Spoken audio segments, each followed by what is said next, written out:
All sapient species have an avatar.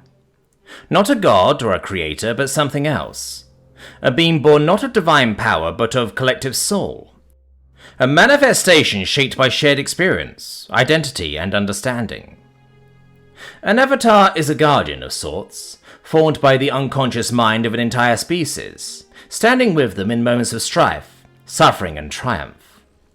They are always known to their people and are often the first trace detected of any newly discovered species, their power radiating out into the infinite, like a beacon. Except for one: humanity. Humanity was the first species to ever be discovered on their own, not by the power of their avatar. Even more strangely, no avatar had ever been detected for the primitive humans. Countless attempts had been made, but none had anything to show for it. To the supreme hierophant of the Vinterix Dominion, this was not a mystery to solve, but a weakness to exploit. Warships hung in symmetrical formation, ready to warp to the Sol system.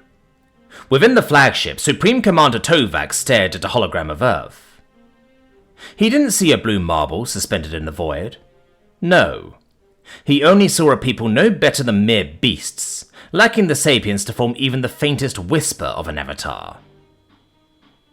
Tovak turned to speak to his bridge crew, but froze. A human stood on the bridge. It hadn't been there a moment ago, and nothing had signaled its arrival. No transporter hum, no alarm, nothing. And yet, there it was, as if it always had been there. The figure was utterly unremarkable. Neither tall nor short, neither masculine nor feminine, neither old nor young. Its clothes were bland, and its face was equally indistinct. Tovak tried to identify any singular trait, but whenever he focused on any one aspect of this figure, all others faded from memory. "Leave," the human said. Its voice was soft, unthreatening. It wasn't a plea, not a command either.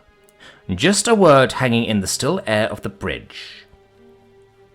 Tovak reacted instantly, drawing his sidearm and firing. But the human was no longer there. In the mere moment it took for Tovak to draw his sidearm, the figure had simply vanished. The figure had stood there as if it had always been there. And now? Now it was not stood there. Now it was as if it had never stood there. A bolt of plasma scorched the wall. Officers turned in alarm as Tovak's grip tightened on his weapon. "Scan the bridge," he barked. "Sir?" one of his lieutenants asked, hesitant. There's nothing here." "Do it!" Tovak scanned angrily. "Scan's complete, sir. No life signs other than us," another reported. Tovak growled to himself as he struggled to remember why he had fired his weapon. He struggled even to remember having the memories of what he had tried to fire at. The only thing that remained in his mind was a single word: leave. Perhaps it had been pre-battle tension, a trick of the mind. Tovak shook his head as he holstered his sidearm. "Forget it," he muttered. "It is time." He stepped toward the command dais, hand outstretched to activate the orders. Except, his fingers passed through the controls. A sound behind him drew his attention, impossibly quiet, like the idea of a whisper. He turned to look, only to see the same human he had seen before, standing there again. Except something was different about it now, or maybe he was only just now feeling it. The human was not more distinct. If anything, it seemed even harder to remember, but its presence pressed on the space around it. A sense of a loud silence, muffled by a silent scream. A sense of a collapse of all might-have-beens into one unchangeable was. Instinctively, Tovak stepped backwards, only to notice his body was not following him. His body was stood still, collapsing with an impossible slowness, as time seemed to have all but frozen. Tovak returned his attention to the human. "What are you?" he whispered. The human tilted its head. It looked as if it had never considered the question before. "That is an interesting question. The ceasing of breath, or perhaps thought? It paused for a few moments. No, cessation is ending, and these things do not end. They simply change and transform. Another pause. Then perhaps the absence of life? No, absence implies a void, but life leaves behind echoes. You wouldn't describe a rock as dead just because it is not alive. Tovak's breath came shallow and fast as the realization dawned on him. A being that both was and was not. A being that had never considered its own existence until prompted. A being of immense power. You're their avatar? It didn't answer, but it didn't need to. Tovak knew. It was the avatar of humanity. It was death. What kind of people? Tovak rasped, as if the words did not want to be spoken, would manifest death as their avatar. Death looked at him, curious.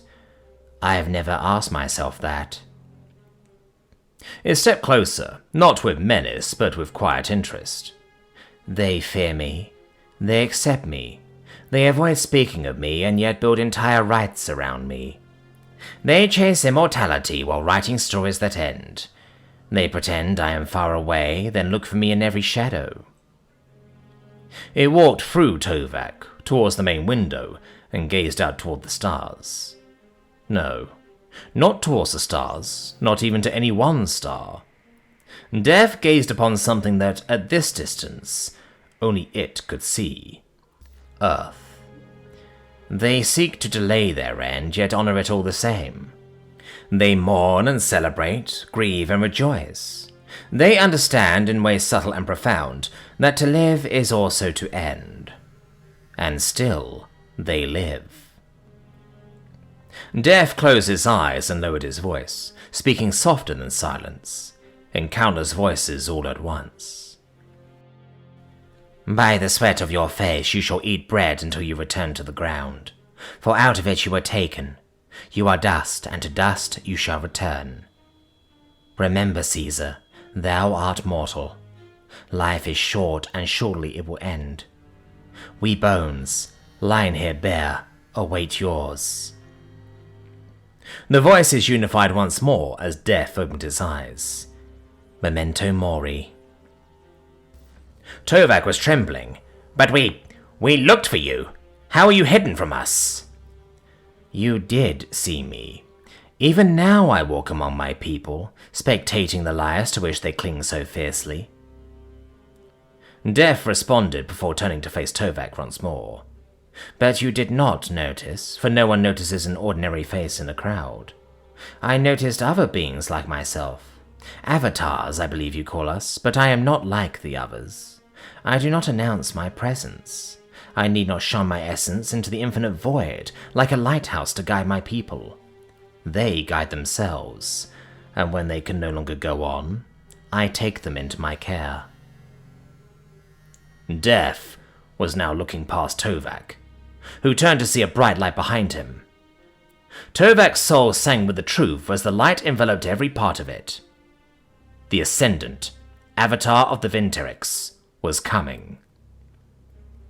Reality shook at its arrival. The light folded into structure and created form from meaning. A form made of impossible angles and sacred symmetry. Forged from the self-image of a species that knew itself to be perfect.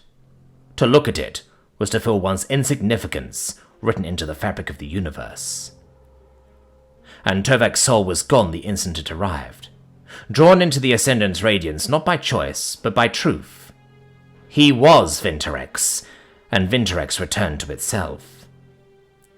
Death did not move to contest the Ascendant's claim on Tovak's soul.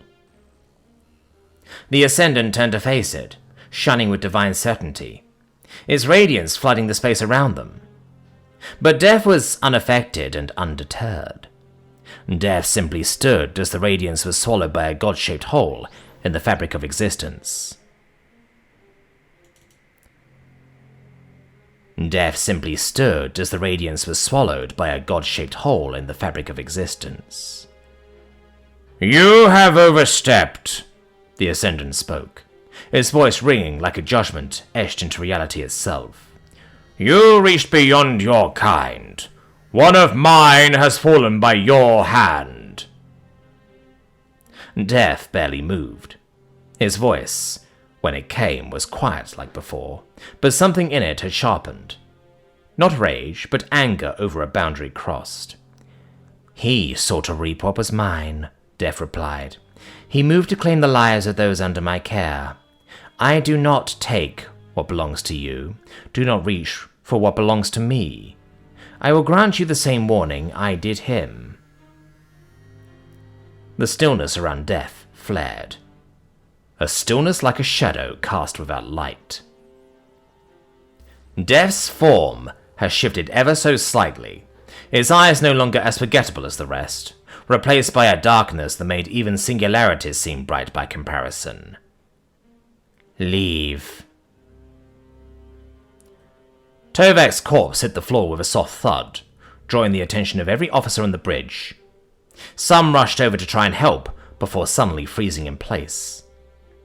In an instant, every soul aboard every vessel in the fleet felt it. A whisper, a command, cast from their very souls. From the Ascendant. Leave humanity be. On Earth, on a crowded city street, a silent figure weaved through the rushing tide of faces. People hurried past, all preoccupied with the rush and chaos of their own lives, all unaware of the presence that brushed past them like a whisper. The figure smiled softly. No one saw it. No one would remember it. Yet throughout history it had always been there. It had always been everywhere. It had always been watching as countless lives unfolded around it, each heartbeat a story it would one day hold.